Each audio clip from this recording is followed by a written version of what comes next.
Donc on va s'intéresser là à l'exercice 2. Donc on enroule la droite des réels sur le cercle trigonométrique C de centre haut et on cherche à déterminer les points associés au nombre réel 19 pi sur 3 moins 21 pi sur 4. Donc j'ai collé ça pour pouvoir travailler un peu avec la tablette.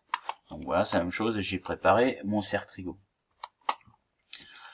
Donc voilà, alors premier élément d'information,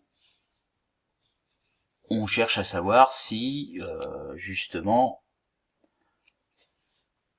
notre 19 pi sur 3 n'est pas un élément du cercle trigonométrique déjà référencé d'après le cours. Bon, faites un petit rapide calcul dans votre tête. 19 divisé par 3, 3 fois 6, 18. On est au-delà de 6 fois pi. 6 fois pi, je vous rappelle qu'un tour complet, ça correspond à une longueur de cercle de 2 pi, puisque le cercle trigonométrique a pour périmètre 2 pi pour longueur, 2 pi. Donc là, on se retrouve à avoir au minimum 3 fois 2 pi. Donc 3 tours. Donc c'est peut-être l'un des points ici référencés sur le cercle, ça l'est certainement, mais de toute façon, ça l'est avec 3 tours d'enroulement. Alors il y a plusieurs façons de faire, hein. Moi je vous conseille de faire apparaître justement cette valeur 6pi de 3 tours. Donc vous pouvez écrire que votre x1, donc x1 qui est égal à 19 pi sur 3, en fait, il fait 18 pi sur 3 plus pi sur 3. 18 pi sur 3, ça fait 18 divisé par 3, ça fait 6, on retrouve notre 6, donc 6 pi plus pi sur 3. Et pour bien faire apparaître le nombre de tours, vous écrivez 6 pi à la rigueur en 3 fois 2 pi. Je vous conseille de le faire. Donc 3 fois 2 pi, comme ça vous avez toutes les informations. Plus pi sur 3. Là, à ce moment-là, pi sur 3, c'est une valeur associée à un point que vous connaissez. C'est le point M3, ici, de notre cercle trigo. Donc en fait, la valeur, le point associé à la valeur 19 pi sur 3, c'est en fait le point M3 avec 3 tours de cercle, dans le sens direct.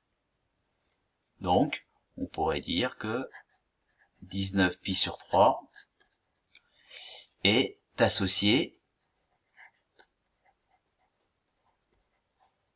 au point M3.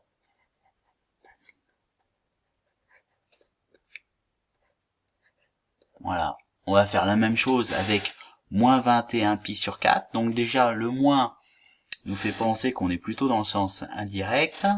21 divisé par 4, vous voyez, on est sur du 4 x 4, 16, 4 x 5, 20, 4 x 6, 24. On va prendre ici 4 tours. 4 tours, et puis 4 tours dans le sens indirect. Et on va chercher à voir sur quelle valeur, sur quel point on arrive à retomber. Donc à ce moment-là, moi ce que je vous propose, c'est que x2, qui est moins 21 pi sur 4,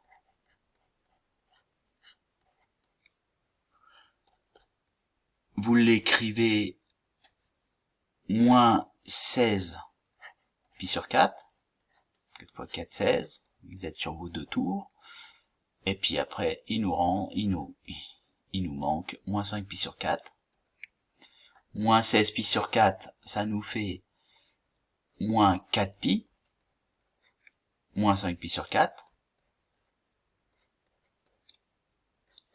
donc moins 4 pi, vous pouvez écrire que c'est moins 2 fois 2, d'accord? Alors on dirait plutôt ouais, non, moins 2 fois 2, on va dire moins 2 fois 2 ou 2 fois moins 2. Donc on se retrouve avec deux tours dans le sens indirect. moins 5 pi sur 4. Voilà, donc il nous reste à chercher moins 5 pi sur 4. Moins 5 pi sur 4, là on est à moins 4 pi sur 4 pour moins pi. Moins 5 pi sur 4, ça correspond au point M6. Ici. Donc, on pourrait mettre associé au point M6.